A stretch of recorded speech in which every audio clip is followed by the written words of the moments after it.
नमस्कार साथियों, आपका बहुत-बहुत स्वागत है आपके अपने YouTube चैनल निर्मल एस्ट्रोलॉजी में।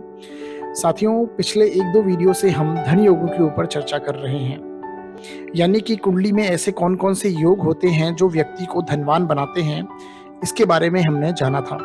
और उसी चर्चा को आज आगे बढ़ाते हुए आज के इस वीडियो में हम ग्रहों की दृष्टि प्रभाव के कारण ऐसे कौन-कौन से योग हैं जो व्यक्ति को धनवान बनाते हैं, यानी ग्रहों के दृष्टि संबंध से बनने वाले धन योगों को हम जानेंगे। तो आप भी अपनी कुंडली खोल लीजिए और देखिए कि ऐसा कोई योग आपकी कुंडली में घटित तो नहीं हो रहा, और यदि हो रहा है तो आप भी अपने जीवन में धनवान बनेंगे। तो आइए शुरू करते हैं आज का वीडियो और समझते हैं ऐसे धन योगों को। साथियों, सबसे पहले हमें ये जानना आवश्यक है कि कुंडली में ऐसे कौन-कौन से भावों के स्वामी हैं जिनके आपसी संबंध से धन योगों का निर्माण होता है। तो सबसे पहले जो भाव आता है वो है धन भाव। द्वितीय भाव, जो कुंडली में जहाँ आप मेरा कर्सर देख रहे हैं, इसे हम धन भाव कहते हैं और इसके स्वामी को बोलते हैं धनेश।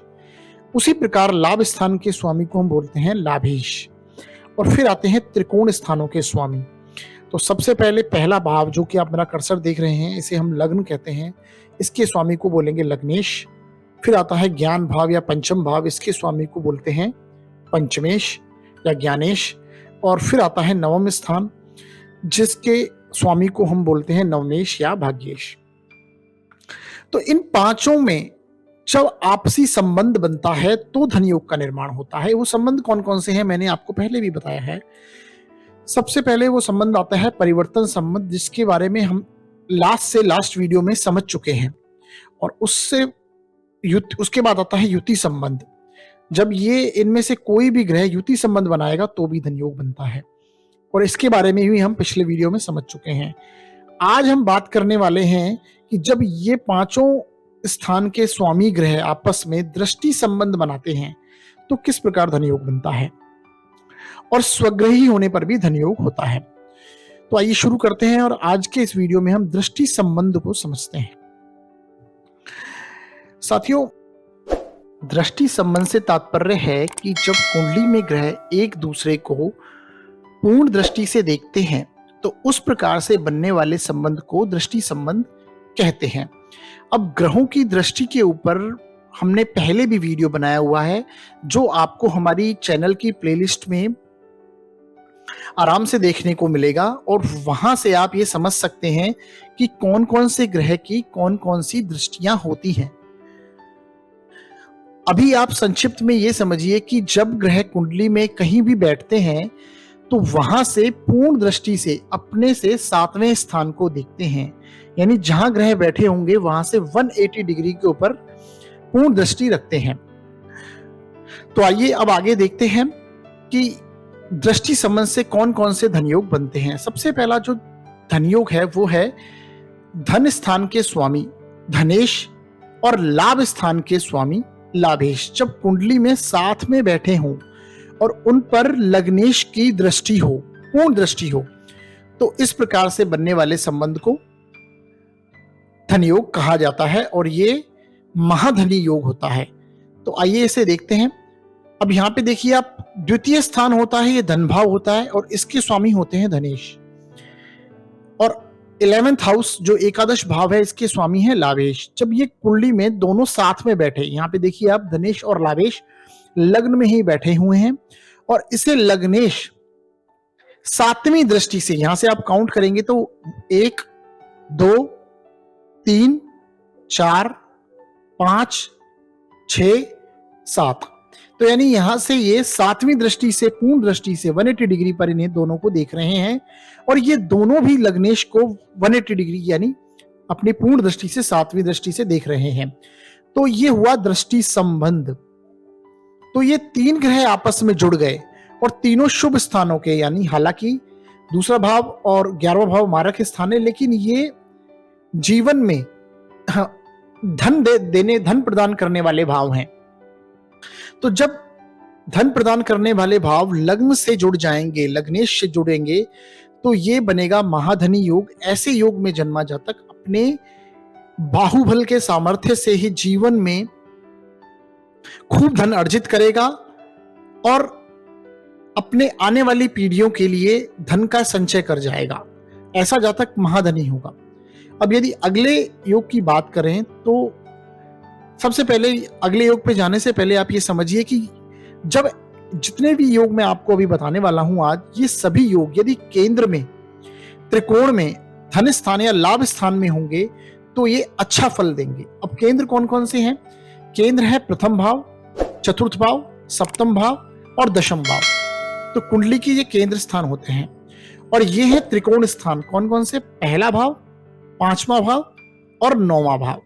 ये त्रिकोण स्थान है। अब इन शुभ स्थानों में जब ये संबंध बनते हैं तो ये अत्यधिक फलदायी होते हैं और इनका शुभ फल हमें प्राप्त होता है।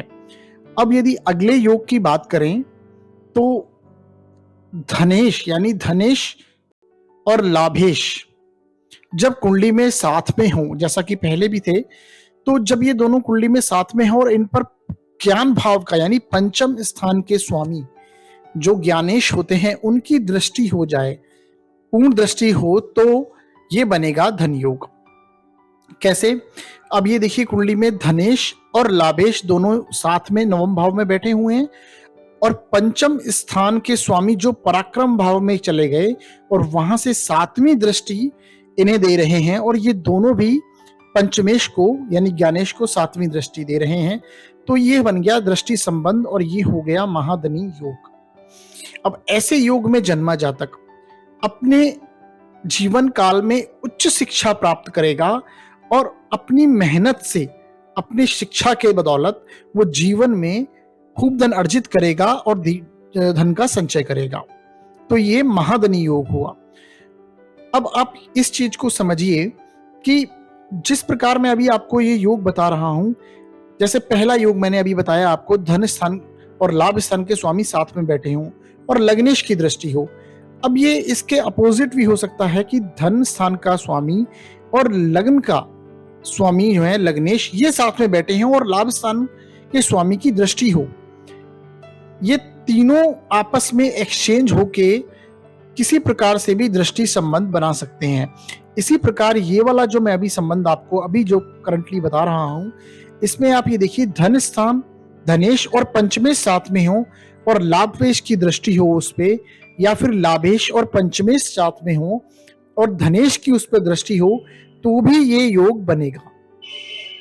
अब यदि अगले योग की बात करें तो आप ये देखिए धनेश और लाभेश फिर से साथ में हो और उस पर भाग्य स्थान के स्वामी यानी नवम भाव के स्वामी की पूर्ण दृष्टि हो, सातवीं दृष्टि हो, तो भी ये योग महाधनी योग बनेगा। कैसे? अब ये देखिए धन और लाभ स्थान के स्वामी चतुर्थ भाव यानी सुख स्थान में साथ में बैठे हुए हैं। ये भी केंद्र स्थान है और ये भी केंद्र स्थान है। और जो नवम भाव के स्वामी है नवमेश, ये दशम भाव में जाके इन दोनों को सातवीं दृष्टि दे रहे हैं, पूर्ण दृष्टि से देख रहे हैं और ये दोनों भी इनको पूर्ण दृष्टि से देख रहे हैं। तो ये भी महाधनी योग बना। अब आप समझिए, अगर मान लीजिए यहाँ पे धनेश और नवमेश, धनेश यहां आ जाएं, दोनों साथ में हो जाएं और लाभेश की उस पर दृष्टि हो जाए, तो भी ये धन योग बनेगा। अब आगे देखते हैं इसी संबंध को, इन्हीं दृष्टि संबंध को आगे बढ़ते हुए देखते हैं। तो अगला जो संबंध है कि धनेश और पंचमेश दोनों एक साथ कुंडली में बैठे हों, यानी कि धन स्थान के स्वामी और पंचम यानी ज्ञान भाव के स्वामी जब दोनों कुंडली में केंद्र या त्रिकोण में बैठे होंगे और उस पर नवमेश की यानी भाग्य स्थान के स्वामी की दृष्टि होगी, तो ये भी उच्च कोटि का धन योग बनेगा। किस प्रकार? आप देखिए, यहाँ पे देखिए धनेश और पंचमेश दोनों दशम भाव में आके साथ में बैठे हैं और जो भाग्य स्थान का स्वामी है वो चतुर्थ स्थान में जाके वहां से सातवीं दृष्टि से दोनों को देख रहे हैं और ये भी सातवीं दृष्टि, दोनों सातवीं दृष्टि से भाग्य स्थान के स्वामी को देख रहे हैं। तो ये धन योग बना। अब इन सभी के एग्जाम्पल सहित, एग्जाम्पल के साथ में आपको मैं सभी को एक एक करके क्लियर करूंगा आज के इसी वीडियो में, आप साथ में बने रहिएगा। अब अगले योग की बात करें तो वो है धनेश और पंचमेश जब दोनों कुंडली में साथ में हो और उस पर लग्न भाव के स्वामी यानी लग्नेश की जब दृष्टि होगी तो बनेगा ये धन योग। धनेश और पंचमेश यहाँ पे साथ में बैठे हैं और लग्नेश पूर्ण दृष्टि से इसे देख रहे हैं और ये दोनों भी लग्नेश को पूर्ण दृष्टि से देख रहे हैं। अब यहाँ पे यदि पंचम स्थान का स्वामी लग्न स्थान लग्नेश के साथ में बैठ जाएं और उसे धनेश पूर्ण दृष्टि से देखें तो भी ये योग बनेगा। ये आप इसको अपोजिट भी समझ सकते हैं, वाइस वर्सा समझ सकते हैं। यानी कि यदि लग्नेश और पंचमेश साथ में हो जाए, धन स्थान के स्वामी उसकी दृष्टि हो, या फिर लग्नेश और धनेश साथ में बैठ जाए और उस पर पंचम स्थान के स्वामी की दृष्टि हो तो भी ये धन योग बनेगा। इस प्रकार आप इसे समझ सकते हैं। अब अगले योग की ओर बात करें तो उसमें धनेश और लग्नेश जब साथ में हो और उस पर पंचमेश की पंचम स्थान के स्वामी की दृष्टि हो तो भी ये धन योग बनेगा, जैसा कि अभी मैंने आपको बताया। अब अगले योग की बात करें कि धन स्थान के स्वामी और लग्न स्थान के स्वामी यानी लग्नेश दोनों साथ में हो कुंडली में और उस पर भाग्य स्थान के स्वामी की दृष्टि हो तो भी ये धन योग बनेगा। जैसा आप देख रहे हैं, लग्नेश और धनेश जो हैं ये सप्तम स्थान में आके दोनों साथ में बैठे हैं और केंद्र में भाग्य स्थान का स्वामी बैठ के यानी प्रथम हाउस में जो फर्स्ट हाउस होता है इसमें बैठ के ये सातवीं दृष्टि से दोनों को देख रहे हैं तो ये बन गया धन योग। आगे देखिए, पंचम स्थान के स्वामी और लाभ स्थान के स्वामी दोनों कुंडली में कहीं भी केंद्र स्थान या त्रिकोण में साथ में बैठे होंगे और उस पर भाग्य स्थान के स्वामी की दृष्टि हो तो भी ये धन योग होता है।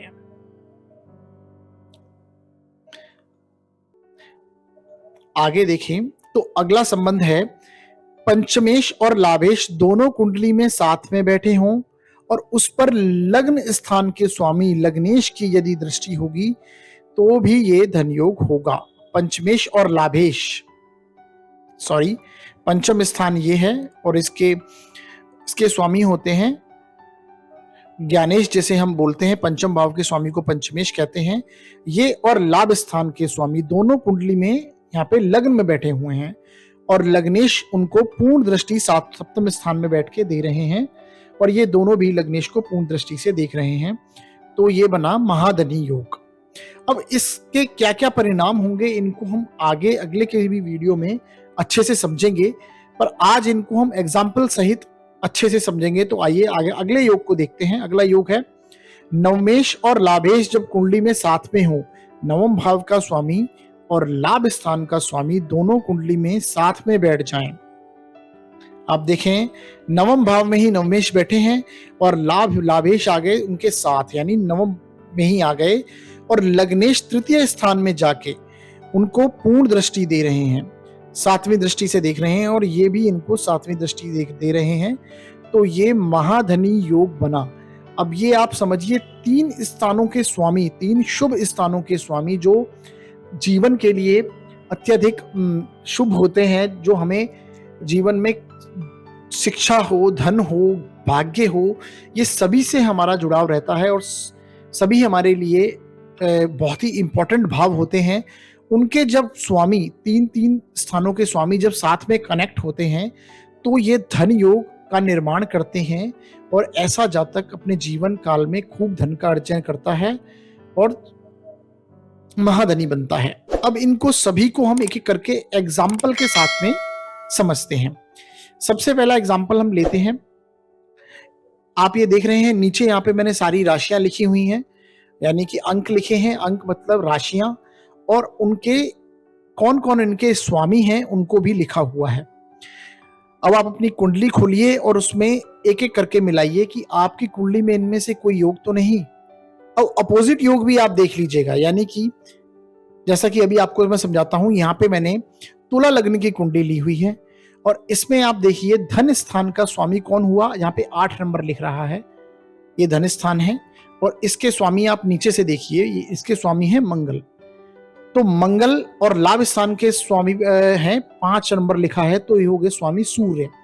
तो सूर्य और मंगल जब कुंडली में साथ में बैठे होंगे तो ये भी धन योग होगा।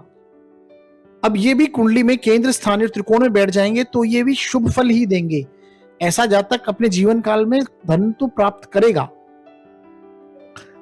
ऐसा नहीं है, पर ये उतना प्रबल नहीं होगा। जब इसको लग्नेश देखने लगेंगे तो ये और प्रबल योग बन जाएगा, महाधनी योग बनेगा। अब देखिए आप, दोनों सूर्य और मंगल धन और लाभ स्थान के स्वामी सप्तम स्थान में यहाँ पे बैठे हैं। अब यहाँ पे आप देखिए मेष राशि में सूर्य आ गए तो ये उच्च के हो गए यहाँ पे, और मंगल भी स्वग्रही हो गए। मंगल भी यहाँ पे देखिए आप मेष राशि के स्वामी होते हैं, और सूर्य इस राशि में उच्च के होते हैं। और शुक्र भी अपने ही घर में बैठ के यानी लग्न में ही बैठ के इनको 7वीं दृष्टि दे रहे हैं। तो ये ऐसे योग में जन्मा जातक महाधनी होगा, अपने जीवन काल में सारी भोग की वस्तुएं प्राप्त करेगा, जीवन में खूब धन का अर्जन करेगा, और अपने व्यापार क्षेत्र में भी संपूर्ण उन्नति करता हुआ विख्यात होगा अपने क्षेत्र में, और अपने जीवन काल में इतना धन का संचय कर जाएगा कि उसकी आने वाली 2 पीढ़ियां भी धन का उसका भोग कर सकें। ये महाधनी योग हुआ। अब यदि अगले योग की बात करें तो ये है धनेश, लाभेश और पंचमेश। यहां पे मैंने ली है फिर से तुला लगन की कुंडली, और इसमें धन और लाभ स्थान का स्वामी जैसा ही अभी आपको बताया था, धनेश है मंगल और लाभेश है सूर्य। जब वो कुंडली में दोनों साथ में बैठे और उस पर पंचम स्थान के स्वामी है यहाँ पे शनि, तो शनि की जब 7वीं दृष्टि होगी तो भी ये धन योग बनेगा। अब यहाँ पे आपको ये देखना आवश्यक है कि शनि और मंगल दोनों ही नैसर्गिक रूप से शत्रु हैं, और शनि और सूर्य भी दोनों नैसर्गिक रूप से शत्रु हैं। तो यहां पे यदि कुंडली की बात करें तो ये तात्कालिक रूप से भी शत्रु बन रहे हैं, तो यानी ये अति शत्रु हो गए इस कुंडली में एक दूसरे के। तो इस योग का फल तो अवश्य धन योग तो ये होगा, पर इसका फल उतना प्रभावशाली नहीं होगा। इस चीज को आपको समझने की आवश्यकता है। अब इस प्रकार से ये अगर अपोजिट भी योग बन जाए, यानी कि मंगल शनि के साथ बैठे और सूर्य उन्हें देखें तो भी धन योग होगा, शनि और सूर्य साथ में बैठे और उन्हें मंगल देखें तो भी धन योग होगा। अब अगला एग्जाम्पल हम लेते हैं, और उसमें हमने मकर लगन की एक पत्रिका ली है, और इसमें आप देखिए कि धन स्थान के स्वामी हैं जो कि शनि है। 11 नंबर आप नीचे से देखिए, धन स्थान में कौन सी राशि है? कुंभ राशि, और कुंभ राशि के स्वामी है शनि, और जो कि इस टाइम पे लग्नेश भी हैं, क्योंकि 10 और 11 दोनों के स्वामी शनि होते हैं, तो यहाँ पे लग्न भी इंक्लूड हो गया।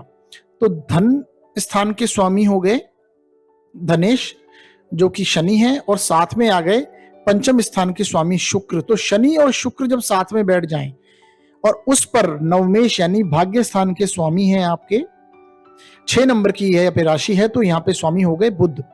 तो जब बुध की 7वीं दृष्टि इन पे पड़ेगी और इन दोनों की दृष्टि भी बुध पे पड़ेगी, अब ये नैसर्गिक रूप से मित्र भी हैं, और शनि 7 नंबर तुला राशि में उच्च के हो जाते हैं, और यहाँ पे ये शुक्र का खुद का घर भी है। तो ये अत्यधिक धनदायी योग बनेगा, और जो बुध की दृष्टि भाग्येश की जो दृष्टि है, इसको भाग्य का भी इनका एक कदम आगे बढ़ के जीवन में साथ मिलेगा, और ये योग महाधनी योग है इनके लिए। इसी प्रकार यदि अगले योग की बात करें तो हमने यहाँ पे फिर से मिथुन लगन की ही पत्रिका ली है, और इसमें धन भाव के जो स्वामी हैं, कर्क राशि है धन भाव में, इसके स्वामी होंगे चंद्रमा, और पंचमेश होंगे 7 नंबर तुला राशि लिखी है, तो वो होंगे शुक्र। तो चंद्रमा और शुक्र की जब युति होगी कुंडली में कहीं पर भी किसी भी स्थान में, और उससे 180 डिग्री पे जब बुध बैठे होंगे यानी लग्नेश, यहाँ पे लग्नेश मिथुन लगन की पत्रिका जैसा आपको बताया मैंने पहले, और मिथुन राशि के स्वामी होते हैं बुध। तो जब 180 डिग्री पे बुध बैठ के उनको पूर्ण दृष्टि देंगे तो ये धनयोग बनेगा। अब कैसे आप देखिए, यहाँ पे है शुक्र और चंद्र दोनों एक साथ बैठे हुए हैं लाभ स्थान में, और बुध उसको पूर्ण दृष्टि दे रहे हैं 7वीं दृष्टि, और ये दोनों भी बुध को पूर्ण दृष्टि से देख रहे हैं। अब आप समझिए, इन तीनों ग्रह में से शुक्र, चंद्र और बुध में से कोई भी दो साथ में बैठे और तीसरा ग्रह उसको दृष्टि दे और वो दोनों भी उसे दृष्टि दें, तो ये महाधनी योग बनेगा, क्योंकि धन भाव, पंचम भाव और लग्न भाव तीनों उसमें एक साथ जुड़ जाएंगे। तो इस प्रकार ये योग महाधनी योग इसमें बनेगा। अब अगले योग की यदि बात करें हम, मतलब अगले एग्जाम्पल को हम देखें, तो आइए यहां पे हमने फिर से मिथुन लग्न की पत्रिका ली है और यहां पे धनेश है, फिर से हम देखें चंद्रमा ही है और लग्न भाव के स्वामी हैं, मिथुन राशि है तो बुध हो गए। यानी चंद्रमा और बुध दोनों साथ में बैठे हों कुंडली में, यहाँ पे लग्न में ही बैठे हैं। और नवमेश यहाँ पे होते हैं, कुंभ राशि है नवम भाव में, तो उसके स्वामी हैं शनिदेव। तो शनिदेव इन्हें पूर्ण दृष्टि से देखें। अब आप देखिए यहाँ पे लग्न भाव के स्वामी बुध हैं और लग्न में ही बैठे हैं, तो यानी कि लग्न बहुत मजबूत हो गया। तो ये यहाँ पे उत्तम कोटि का धनयोग हुआ। क्यों? क्योंकि लग्न बहुत मजबूत है और उसे भाग्य स्थान के स्वामी देख रहे हैं और साथ में धन स्थान भी जुड़ गया। तो ऐसा जातक अपने जीवन काल में अपने सामर्थ्य से, क्योंकि लग्न मजबूत है तो इंसान स्वयं मजबूत होगा, अपने आत्मविश्वास से कार्य क्षेत्र में आगे बढ़ेगा और किस्मत उसका, भाग्य उसका एक कदम आगे बढ़ के साथ देगी और खूब धन का अर्जन करेगा ऐसा जातक अपने जीवन काल में। और बुध किसके कारक हैं? बुध बुद्धि के कारक हैं। तो अपने ज्ञान के बदौलत भी वो अपनी बुद्धि की बदौलत, अपने वाक चातुर्य से जीवन काल में सभी प्रॉब्लमों को सॉल्व करता हुआ आगे बढ़ता जाएगा और ये योग महाधनी योग बनेगा। अब यदि एक और एग्जाम्पल को आप फिर से समझें तो आइए देखते हैं। यहाँ पे हमने फिर से कन्या लगन की यहाँ पे एक पत्रिका ली है हमने, और कन्या लगन के स्वामी होते हैं, आपको जैसा ही पता है कन्या लगन के स्वामी बुध हैं। तो यहाँ पे बुध ही इस पत्रिका के स्वामी हैं। इसमें बात कर रहे हैं हम पंचम भाव की, और पंचम भाव के स्वामी आते हैं यहाँ पे, मकर राशि लिखी है तो मकर राशि के स्वामी होते हैं शनिदेव, और साथ में लाभ स्थान के स्वामी फिर से 4 नंबर यहाँ लिखा है तो कर्क राशि चंद्रमा है। तो शनि और चंद्रमा की अगर युति हो कहीं पे इस कुंडली में, जैसा कि आप यहाँ पे देख रहे हैं चतुर्थ भाव में यानी सुख स्थान में इनकी युति है, और नवम भाव के स्वामी कन्या लगन में नवम मेष भी शुक्र हैं और धनेश भी शुक्र हैं। तो नवम भाव के स्वामी शुक्र जब दसम भाव में बैठ के उनको पूर्ण दृष्टि देंगे, 7वीं दृष्टि से देखेंगे, और ये दोनों भी भाग्येश को 7वीं दृष्टि देंगे, तो ये उत्तम कोटि का धनयोग बनेगा। अब आगे अगले योग की बात करें। अब ये आप यहां पे देखिए कि इन तीनों ग्रह में से कोई भी दो साथ में हो, या शनि शुक्र साथ में हो और चंद्रमा उसे देखें, चंद्र शुक्र साथ में हो तो भी उसे शनि देखें, तो ये योग तब भी घटित होगा। अब अगले योग की यदि बात करें तो यहां पे आते हैं, यहां पे हमने धनु लगन की पत्रिका ली है जिसमें पंचम स्थान के स्वामी होते हैं, यहाँ पे मेष राशि है तो ये हुए मंगल, नीचे से आप देख सकते हैं, और लाभ स्थान के स्वामी हैं 7 नंबर यहाँ पे राशि है, और 7 नंबर तुला राशि हुई, इसके स्वामी हुए शुक्र। तो मंगल और शुक्र जब इस कुंडली में साथ में कहीं बैठे होंगे और उस पर लग्न कौन है? लग्नेश है यहाँ पे धनु राशि, धनु लग्न की पत्रिका है तो इसके स्वामी होंगे गुरु, यहां से आप देख सकते हैं ये रहे। तो गुरु की जब दृष्टि होगी मंगल और शुक्र पे तो ये धनयोग बनेगा।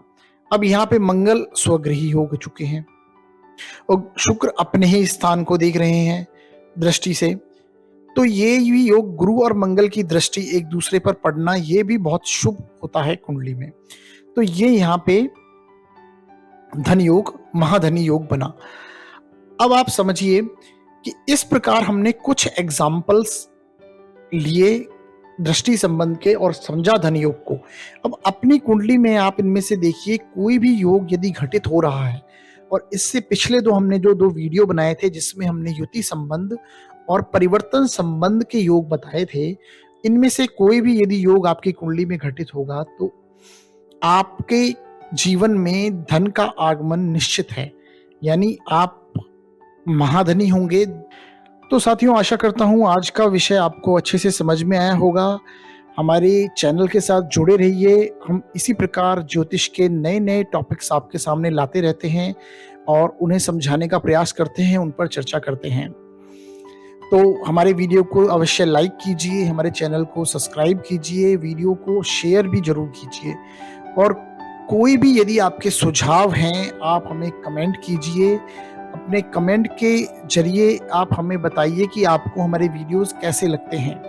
आपके कमेंट जब हमें प्राप्त होते हैं तो हमें बहुत खुशी होती है और यदि आपके जीवन में कोई भी प्रॉब्लम है, आप हमें यदि आप कुंडली विश्लेषण करवाना चाहते हैं तो आप हमें हमारे डिस्क्रिप्शन में दिए हुए नंबर्स पे, जो कि चैनल पे नीचे दिए हुए होंगे, वीडियोज़ के नीचे दिए हैं, इन पे आप हमें कॉल करके न्यूनतम शुल्क में आप अपना कुंडली विश्लेषण करवा सकते हैं और आपकी समस्या का समाधान अवश्य होगा। आपके लिए कौन से रत्न अच्छे हैं और क्या चीज़ें आपके जीवन में रुकावट का कारण बन रही हैं, इन सारी समस्याओं का आपका समाधान होगा। तो आशा करता हूँ आपको हमारा वीडियो बहुत अच्छा लगा होगा। हमारा वीडियो देखने के लिए बहुत-बहुत धन्यवाद साथियों।